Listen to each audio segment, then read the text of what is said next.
What up? Jeremiah here, very grateful believer in Jesus Christ. Hey, today we're going to drop into the E of Knuckle Up, engage in spiritual warfare. Man, I hope you guys are having a good day. I know it's crazy times, crazy things, but now's a good time to be engaging in spiritual warfare. So I got a scripture, 2 Corinthians 10, 4, and 5, or scriptures. So for the weapons of our warfare are not of the flesh, but divinely powerful for the destruction of fortresses.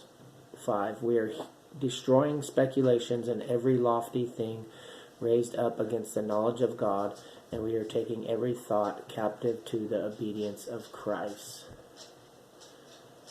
Man, lofty thoughts.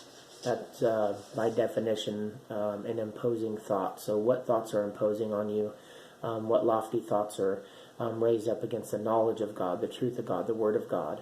So the easiest way to look at it is when a thought comes from God, it isn't impure, it isn't inappropriate, it isn't the wrong way of thinking. We know what's right or wrong.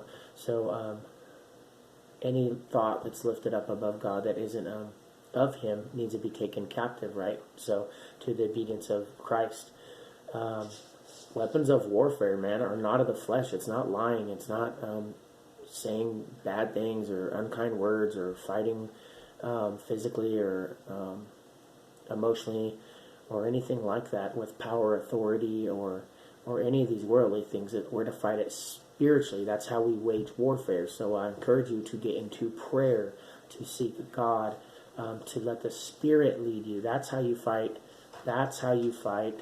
That's how you fight. You don't do it with unkind words and saying false things and hurting people and going out there and doing things against others. That's not the warfare that we fight. When we're up against something, we take it to God and we bring it to prayer. So if it's an impure thought and it comes into a place of anger or hurt or anything like that, then that's not from God. So we have to take that lofty thought, that imposing thought captive, and give it back to Him and do the right thing and pray and seek Him and wage our warfare, engaging that way. To actually participate in it is to engage. So participate in prayer. Pray for those who persecute you. Pray for those who are struggling and hurting. Wage war that way. When you don't know what else to do, that's exactly what you should do. Wage war. Engage in spiritual warfare through prayer, fasting, meditation, whatever it takes, man, whatever it takes. So do that.